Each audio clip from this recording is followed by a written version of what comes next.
શોભાયાત્રા સાથે વિધાનસભાના અધ્યક્ષ શંકરભાઈ ચૌધરી પહોંચ્યા નડાબેટ। ઓપરેશન સિંદૂરને લઈ દેશભરમાં લોકોમાં દેશપ્રેમ જોવા મળી રહ્યો છે, ત્યારે વાવ તેમજ થરાદ વિધાનસભા સહિતના લોકો દ્વારા તિરંગા યાત્રા યોજવામાં આવી હતી। તિરંગા યાત્રામાં ગુજરાત અધ્યક્ષ શંકરભાઈ ચૌધરી, પ્રદેશ મહામંત્રી રત્નાકરજી, પૂર્વ સાંસદ પરબતભાઈ પટેલ, વાવ ધારાસભ્ય સ્વરૂપજી ઠાકોર સહિતના રાજકીય આગેવાનો, સંતો મોટી સંખ્યામાં ઉપસ્થિત રહ્યા હતા। વાવ, સુઈગામ, ભાભર, થરાદ વિસ્તારના લોકો તિરંગા યાત્રામાં જોડાયા હતા। સુઈગામથી નડાબેટ સુધી તિરંગા યાત્રા યોજવામાં આવી હતી।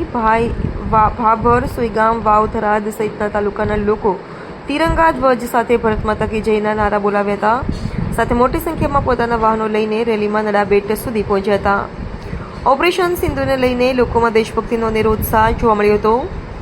સીમા વિસ્તારના લોકોના દેશ પ્રત્યે અનોખો જુસ્સો જોવા મળ્યો હતો। ત્યારે આ વિસ્તારના લોકો સેનાની સાથે સીમા વિસ્તારના લોકો પાકિસ્તાન સાથે લડવા માટે તૈયાર છે, એવું શંકરભાઈ ચૌધરીએ જણાવ્યું હતું। દેશભક્તિના ભાવ પ્રગટ કરવા માટે લોકો સ્વેચ્છાએ તિરંગા યાત્રા રેલીમાં જોડાયા હતા। ભારત પાકિસ્તાન બોર્ડર પર આવેલા નડાબેટ મુકામે જવાનોનો ઉત્સવ વધારવા માટે રેલી યોજી દેશ પ્રત્યેનો પ્રેમ ભાવ પ્રગટ કર્યો હતો। પ્રવાસીઓ અને બહેનોના સિંદૂર મૂસવાનું કામ નરાધમ ત્રાસવાદીઓએ અને પાકિસ્તાનીઓએ કર્યું, તો માતાના સહેતાના સિંદૂરની શું કિંમત હોય એ ભારતના સૈન્ય અને દેશના પ્રધાનમંત્રી મોદી સાહેબના નેતૃત્વમાં આપણા સૈનિકોએ, આપણા લશ્કરે, આપણી સેનાએ પાકિસ્તાનની ધરતી પર જઈને ત્રાસવાદીઓને એમના જે આકાઓ હતા તેને નાબૂદ કરવા માટેનું જે અભિયાન હાથ ઉપર લીધું છે સિંદૂર, અને એક એક ભારતવાસીઓ માટે ગૌરવની ક્ષણ છે કે પહેલાં બળવંતરાય મહેતા જેવા રાજ્યના મુખ્યમંત્રી શ્રી એમને પાકિસ્તાનના લોકોએ મિસાઇલથી આ સરહદી ધરતી ઉપર, આ કચ્છની ધરતી ઉપર એમને મારી નાખ્યું, તો પણ આવી કોઈ સર્જિકલ સ્ટ્રાઇક કે એર સ્ટ્રાઇક કે પછી સિંદૂર જેવું ઓપરેશન તે વખતે નહોતું કરી શકાય। પરંતુ આજે બદલાયેલું હિન્દુસ્તાન છે।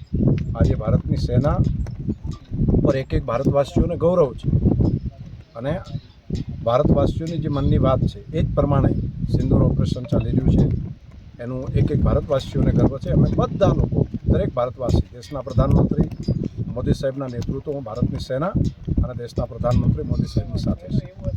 ખાસ કરીને વાવ થરાદ વિધાનસભાના લોકોમાં કેવો ઉત્સાહ છે? આ સરહદી વિસ્તાર છે, અહીંના તો ખમીરવંતા લોકો છે। અહીંયા લડાઈ ચાલતી હોય ત્યારે પણ મક્કમતાપૂર્વક એવું લાગે કે આ સીમાની સુરક્ષા કરવા માટે જનમાનસ, આ ખમીરવંતા પ્રજાજનો એ પોતે સક્ષમ છે।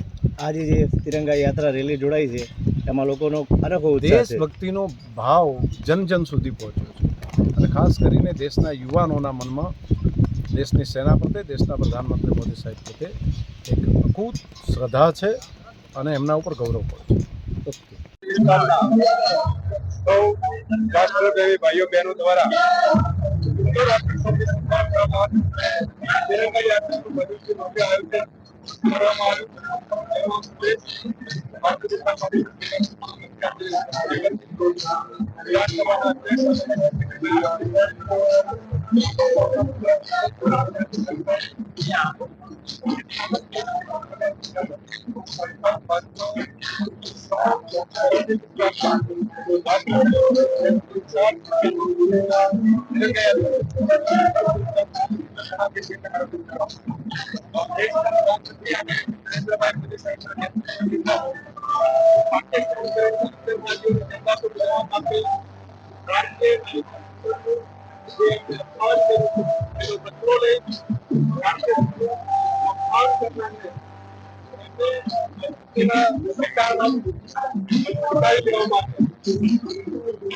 વધારે આતંકવાદીઓનો ઠાર કરવામાં આવ્યા, અનેક એમના આતંકવાદીઓ ટ્રેનિંગ કેમ્પ હતા એને પણ નાબૂદ કરવામાં આવ્યા।